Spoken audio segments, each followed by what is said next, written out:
ईश्वर ने ये साबित कर दिया कि जो भारत के पास है वो पाकिस्तान के पास नहीं है। भारत के पास आस्था है और इसी आस्था ने एक ऐसा चमत्कार कर दिया जिस पर विश्वास करना कठिन है। कहा जाता है कि जो लोग भगवान पर विश्वास करते हैं भगवान उन्हें कभी अकेले नहीं छोड़ते। पाकिस्तान भारत की सीमा पर जब कुछ बड़ा करने वाला था तभी एक हनुमान मंदिर में रहने वाले एक बंदर ने कैसे चालाकी से उनके लड़ाकू विमान को खत्म कर दिया, कैसे उसने दुश्मनों को उन्हीं के शस्त्रों से मार भगाया, कैसे एक बंदर ने उन्हें धूल चटा दी और उन्हें भारत की सीमा से भागने के लिए मजबूर कर दिया। सुनने में ये किसी कहानी जैसा लग सकता है पर सच को कैसी आंच। अगर आप भगवान पर विश्वास करते हैं तो वीडियो को पूरा देखिएगा और अपने भारत के वीर सैनिकों के लिए वीडियो को लाइक करके कमेंट में जय हिंद जरूर लिखिए। आइए कहानी शुरू करते हैं। जम्मू कश्मीर की वादियों में बसा पहलगाम कभी अमन और सुकून का प्रतीक माना जाता था। देवदार के पेड़ों से ढकी घाटियां,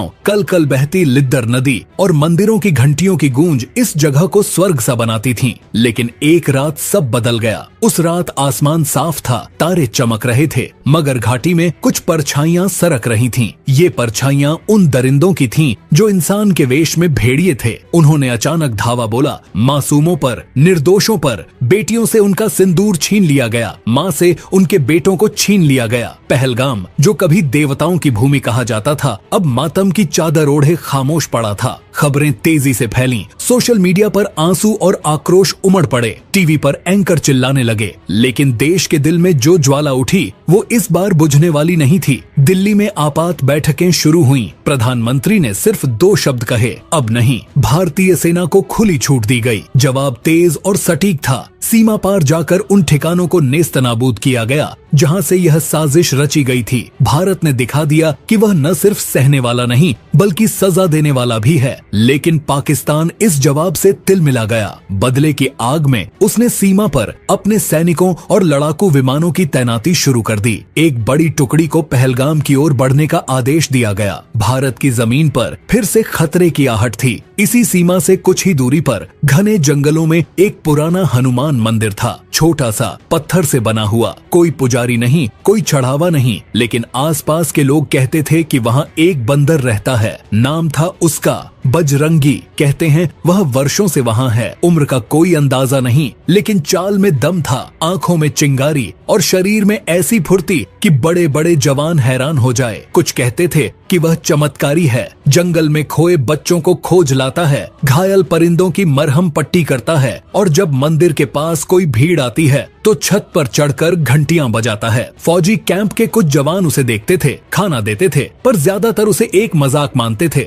बंदर है, बंदर, ज्यादा मत सोचो, कहते थे वे। लेकिन एक रात कुछ ऐसा हुआ जिसने सबकी सोच बदल दी। अंधेरी रात थी, हल्की हल्की बारिश हो रही थी। चौकी नंबर 7 से एक आपात संदेश आया। सीमा पार से गतिविधि देखी गई है। कुछ लोग नो मैंस लैंड पार कर रहे थे। जवानों की टीम तुरंत हरकत में आई, लेकिन जब तक वे पहुंचे घुसपैठिए गायब हो चुके थे। वहां सिर्फ राख के ढेर थे, जलती हुई मिट्टी और कुछ जले हुए उपकरण। एक जवान ने देखा मिट्टी पर पंजों के निशान थे, मगर ये निशान आम नहीं थे, बड़े थे, गहरे थे। सैनिकों ने इस पर ज्यादा चर्चा नहीं की, लेकिन उस रात हर चौकी पर एक अजीब बात हुई। हर जगह बजरंगी देखा गया। कोई कहता है उसने एक सैनिक को गिरने से बचाया, किसी ने कहा उसने टॉर्च से रास्ता दिखाया, पर अब भी लोग इसे अंधविश्वास मानते रहे। अगली सुबह जब गांव के लोग मंदिर की ओर गए तो उन्होंने देखा मंदिर की छत पर बजरंगी बैठा था, आंखें बंद किए, जैसे ध्यान में हो। उसके चारों ओर एक चमकदार घेरा था और सबसे अजीब बात, उसके सिर पर हल्का सा मुकुट जैसा आकार दिख रहा था। एक बूढ़ी महिला चिल्लाई, ये कोई साधारण बंदर नहीं, ये भगवान हैं, ये हनुमान जी हैं। लोग हंसे, कुछ चुप रहे, लेकिन उस दिन जो हुआ उसने सबकी बोलती बंद कर दी। सीमा पर पाकिस्तानी ड्रोन दिखाई दिया। एक तेज सीटी के साथ वह भारतीय क्षेत्र में घुसा। जवान अलर्ट पर थे,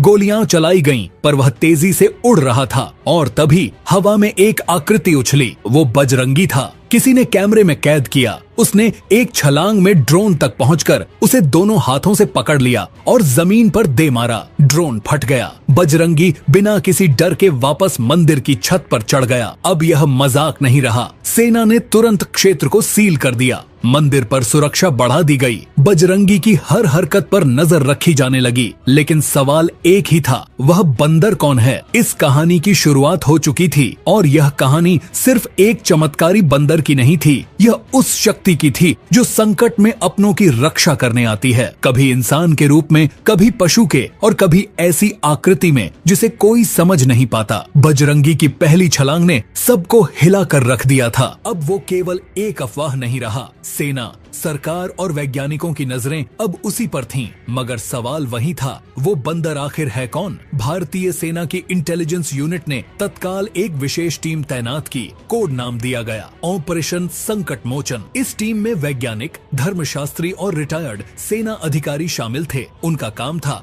बजरंगी की असलियत जानना। सबसे पहले मंदिर के आसपास लगे कैमरों की रिकॉर्डिंग खंगाली गई। दिन ब दिन देखा गया कि बजरंगी कहां आता जाता है, क्या खाता है, कैसे चलता है। एक बात सबको हैरान कर गई, वो कभी भी कुछ खाता हुआ नहीं दिखा, न फल, न रोटी, न पानी। वो बस आता, बैठता और फिर गायब हो जाता। इसके साथ साथ कुछ स्थानीय बुजुर्गों को भी बुलाया गया। एक साधु बाबा ने कहा, ये वही है जो राम के साथ लंका गया था। जब सबको लगा वो केवल कथा है, तब भी वो कहीं न कहीं जिंदा था। ये उसकी छाया है, उसकी सेवा का फल। वहाँ मौजूद लोग बाबा की इस बात पर जोर जोर से हंसने लगे। लोगों ने कहा, ये तो पागलों जैसी बात है बाबा। टीम ने भी इसे धार्मिक भावना कहकर नजरअंदाज किया, लेकिन जल्द ही कुछ और सबूत सामने आए। मंदिर के अंदर एक पुरानी दीवार थी जिस पर एक मूर्ति बनी थी, हनुमान जी की, लेकिन उसकी आंखों में कुछ अनोखा था। कैमरे की मदद से जब झूम करके देखा गया तो उस मूर्ति की आंखें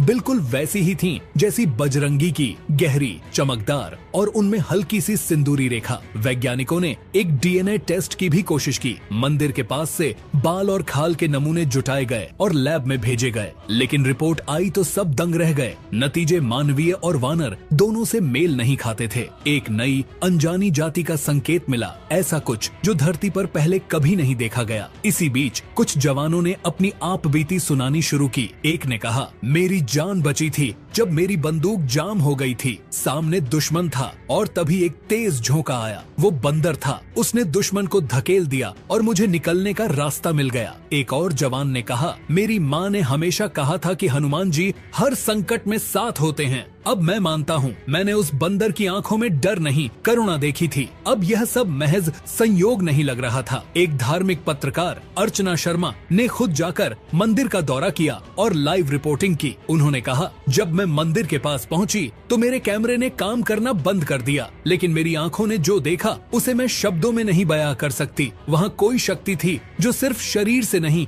आत्मा से भी महसूस होती है। इस सब के बीच पाकिस्तान की गतिविधियां और तेज हो चुकी थीं। लड़ाकू विमानों की संख्या 3 गुनी कर दी गई थी। रडार पर साफ दिख रहा था कि एक बड़ा हमला हो सकता है, लेकिन अब भारतीय सेना का आत्मविश्वास पहले से कहीं ज्यादा था। बजरंगी अब एक रहस्य से अधिक एक रणनीति बन चुका था। सेना ने मंदिर के आसपास के क्षेत्र को नो ड्रोन जोन घोषित कर दिया। हर चौकी को अलर्ट कर दिया गया कि अगर कोई हलचल हो तो बजरंगी के संकेतों पर ध्यान दिया जाए। और संकेत मिलने लगे। हर बार जब कोई खतरा पास आता, बजरंगी मंदिर की घंटी 3 बार बजाता। जवान समझ जाते कुछ गड़बड़ है। एक बार उसने मंदिर की छत से एक खास दिशा में दौड़ लगाई और जब उस दिशा में सैनिक पहुंचे तो उन्हें सीमा के पास बारूदी सुरंगें मिली, जिन्हें समय रहते निष्क्रिय कर दिया गया। अब लोगों ने मंदिर में पूजा शुरू कर दी थी। हर रोज वहां एकत्रित होकर लोग प्रार्थना करते, घी का दीप जलाते और कहते, जय बजरंगी। लेकिन इस सब के बीच एक बात जो किसी ने नहीं देखी थी,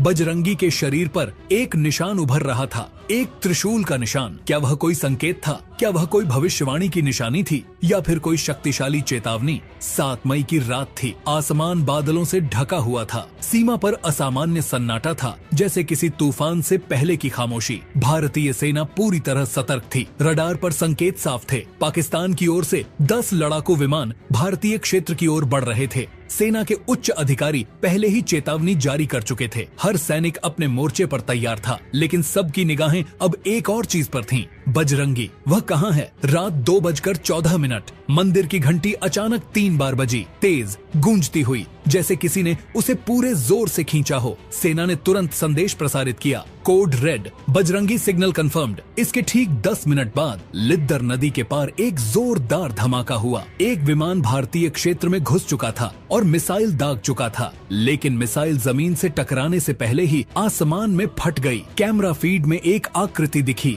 बजरंगी वो हवा में था, उसकी पूंछ बिजली की तरह चमक रही थी। बाकी विमान अब तेजी से भारतीय क्षेत्र में घुसपैठ कर रहे थे। सेना ने जवाबी फायरिंग शुरू की, लेकिन संख्या बल दुश्मन के पक्ष में था। तभी बजरंगी ने जमीन से छलांग लगाई और हवा में एक एक कर 4 विमानों को निशाना बनाया। किसी के पंख तोड़े, किसी के इंजन को फाड़ा। आसमान में आग के गोले बनते जा रहे थे। पहलगाम की घाटी रोशनी से जगमगा उठी थी, लेकिन वह रोशनी डर की नहीं, रक्षा की थी। बजरंगी ने एक विमान को पकड़कर पहाड़ से दे मारा। धमाका इतना जबरदस्त था कि आसपास की जमीन हिल गई, पर बजरंगी को कुछ नहीं हुआ। इधर जमीन पर पाकिस्तानी सैनिक घुसने की कोशिश कर रहे थे। 2 बंकर पहले ही टारगेट पर आ चुके थे, लेकिन जैसे ही वो बंकर की ओर बढ़े, बजरंगी ने जमीन पर एक प्रहार किया। एक भूकंप जैसा झटका महसूस हुआ और जमीन फट गई। दुश्मन के सैनिक वहीं फंस गए। सेना के जवानों ने तुरंत उन पर काबू पाया। उस रात 10 विमान गिराए गए, 4 टैंक नष्ट हुए और 37 दुश्मन सैनिकों को खत्म किया गया। भारत की ओर से किसी को कोई नुकसान नहीं पहुंचा।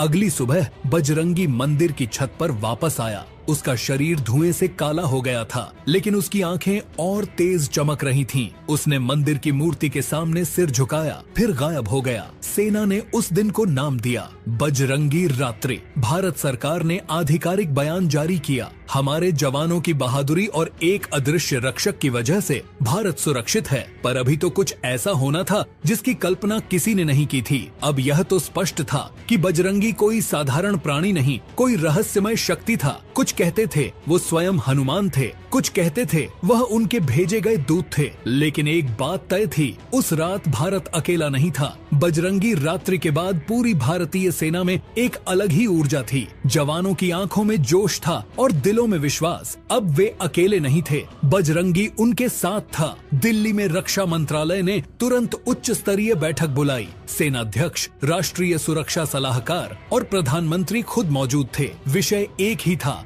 बजरंगी। सवाल था, क्या उसे रणनीति का हिस्सा बनाया जा सकता है? आर्मी इंटेलिजेंस के एक वरिष्ठ अधिकारी ने एक नया प्रस्ताव रखा, ऑपरेशन आस्था। इसका उद्देश्य था बजरंगी के साथ मिलकर सीमा की रक्षा करना, लेकिन बिना उसकी स्वतंत्रता को बाधित किए। इसके लिए मंदिर क्षेत्र के आसपास एक विशेष निगरानी जोन स्थापित किया गया। वहां हाई रेजोल्यूशन कैमरे, थर्मल स्कैनर और साइलेंट रडार लगाए गए। पर एक अजीब बात हुई, ये सभी डिवाइस जब बजरंगी पास आता तो अपने आप बंद हो जाते। किसी को समझ नहीं आया ये कैसे हो रहा था। एक वैज्ञानिक ने चुपचाप कहा, शायद यह विज्ञान से परे की चीज है। इस बीच बजरंगी के व्यवहार में बदलाव आने लगा। वह अब सिर्फ मंदिर तक सीमित नहीं था, वह सेना की गश्ती टुकड़ियों के साथ चलने लगा, बर्फीले रास्तों पर जवानों का मार्गदर्शन करने लगा और कई बार जंगलों में खोए सैनिकों को ढूंढकर कैंप तक पहुंचाने लगा। कई जवानों ने देखा कि बजरंगी जब किसी चौकी पर आता तो कुछ सेकंड के लिए पूरा वातावरण शांत हो जाता, हवा रुक जाती, पक्षी चुप हो जाते और सैनिकों के मन में अजीब सी शांति भर जाती।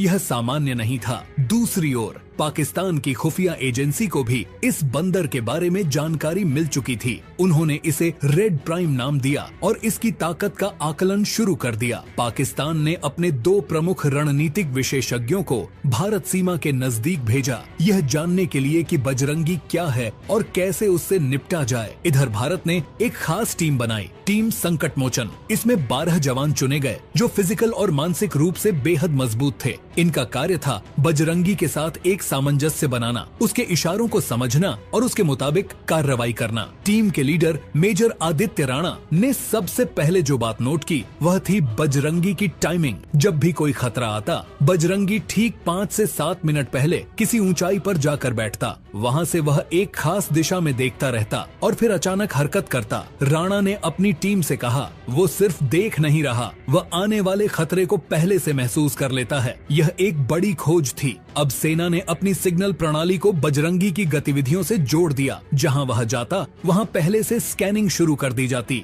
नतीजा, 3 बार संभावित हमले पहले ही टाल दिए गए। इस बीच पाकिस्तान की ओर से एक नया प्लान तैयार हुआ, बजरंगी को जाल में फंसाना। उन्होंने सीमा के पास एक नकली बंकर बनाया जिसमें अंदर एक बायो इलेक्ट्रिक ट्रैप था। इरादा था कि जब बजरंगी उसमें घुसे तो उसे बिजली के झटकों से बेहोश किया जाए। लेकिन बजरंगी को धोखा देना आसान नहीं था। जब वह उस बंकर के पास पहुंचा, उसने भीतर झांका, फिर जमीन पर बैठकर कुछ देर शांत रहा। अचानक वह उठा और पूरी ताकत से जमीन पर मुक्का मारा। बंकर फट गया। अंदर छिपे उपकरण और सैनिक ध्वस्त हो गए। अब पाकिस्तान समझ गया, ये बंदर नहीं, एक चेतन शक्ति है। भारत की ओर से मंदिर में एक विशेष पूजा का आयोजन किया गया। इसमें केवल सैनिकों को अनुमति दी गई। पूजा के दौरान मंदिर की घंटियां बिना छुए बजने लगीं और दीपक अपने आप जल उठे। सबने देखा, बजरंगी मंदिर के सामने खड़ा है, लेकिन उसकी छाया अब सामान्य नहीं थी। वो विशाल हो गई थी और उसके पीछे एक हल्की सी आभा में एक गदा दिख रही थी। अब सवाल नहीं रह गया था कि बजरंगी कौन है। अब बात सिर्फ इतनी थी, वह कब और कहां प्रकट होगा। 9 मई की सुबह दुनिया की निगाहें एक बार फिर भारत पाक सीमा पर टिक गई थीं।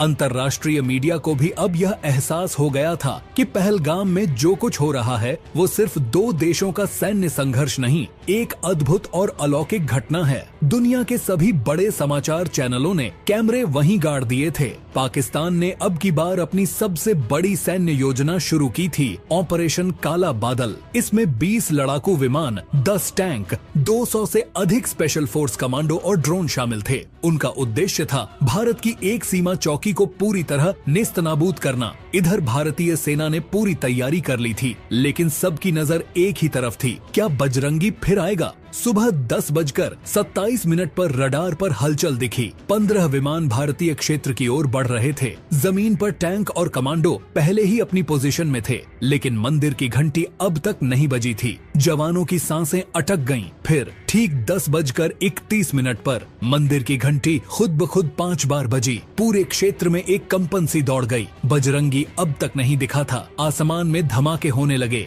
भारतीय सेना जवाबी कार्रवाई कर रही थी, लेकिन दुश्मन की संख्या भारी थी। तभी जैसे हवा में कोई दरार पड़ी हो, मंदिर के ऊपर से एक ज्वाला निकली और वह आया, बजरंगी। लेकिन इस बार वो पहले जैसा नहीं था। अब उसका शरीर उज्जवल हो चुका था, आंखों में नारंगी आभा थी और उसकी पूंछ बिजली सी चमक रही थी। उसके हाथों में इस बार सचमुच की गदा थी और उसके कदम पड़ते ही धरती हिल उठी। बजरंगी ने सीधे सबसे पहले एक टैंक को निशाना बनाया। वह हवा में उछला और गदा से उस टैंक को ऐसे फोड़ा जैसे खिलौना हो। फिर उसने आसमान की ओर देखा और 5 विमानों की ओर छलांग लगाई। उसने एक एक कर सबको अपने ही पंखों से काटकर नीचे गिराया। अंतर्राष्ट्रीय कैमरों ने यह सब लाइव दिखाया। लाखों लोग स्क्रीन से चिपक गए। दुनिया पहली बार एक ऐसे योद्धा को देख रही थी जिसे विज्ञान नहीं समझा सकता था। पाकिस्तानी कमांडोज ने मंदिर की ओर बढ़ना शुरू किया, लेकिन जैसे ही वे पास आए, बजरंगी ने जमीन पर प्रहार किया। वहाँ से एक प्रकाश निकला और सारे दुश्मन अंधे हो गए।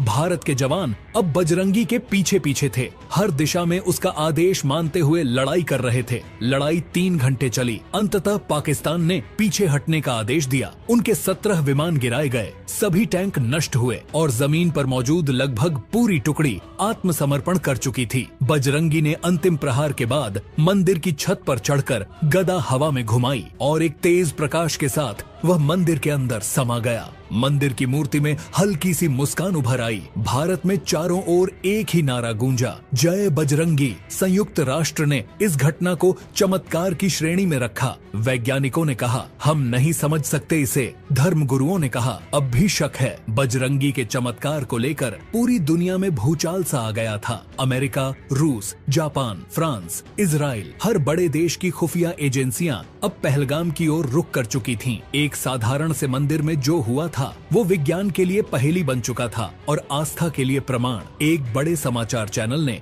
इसे द हानुमन फेनोमेनन नाम दिया। एक ने अपने मुख्य कार्यक्रम में कहा, अगर यह सच है तो मानवता को अपनी सीमाओं की फिर से परिभाषा करनी होगी। संयुक्त राष्ट्र ने भारत से विशेष अनुरोध किया कि वह इस बंदर की चिकित्सा और रहन सहन पर अंतर्राष्ट्रीय शोध की अनुमति दे, लेकिन भारत सरकार ने साफ कर दिया, बजरंगी कोई प्राणी नहीं, हमारी आस्था का प्रतीक है, उनका कोई परीक्षण नहीं होगा। अभी ये कहानी खत्म नहीं हुई है, अभी तो एक ऐसी घटना होनी बाकी है जो इस पूरी कहानी को सच साबित करने वाली थी। उन लोगों के मुंह बंद होने वाले थे जो भगवान को नहीं मानते। देश भर में मंदिरों में विशेष पूजन होने लगे। पहलगाम मंदिर अब राष्ट्रीय तीर्थ बन गया। वहां जाने के लिए सेना ने सीमित समय और संख्या तय कर दी। इस बीच सोशल मीडिया पर बजरंगी के वीडियो वायरल हो चुके थे। ट्विटर, यूट्यूब, इंस्टाग्राम, हर जगह लोग उनकी तस्वीरों पर कमेंट कर रहे थे। किसी ने लिखा, जय बजरंगी, अब डर नहीं लगता। किसी ने कहा, अब समझ आया, रामायण आज भी जिंदा है। कुछ वैज्ञानिक इसे अज्ञात प्रजाति का उच्च विकसित प्राणी कह रहे थे।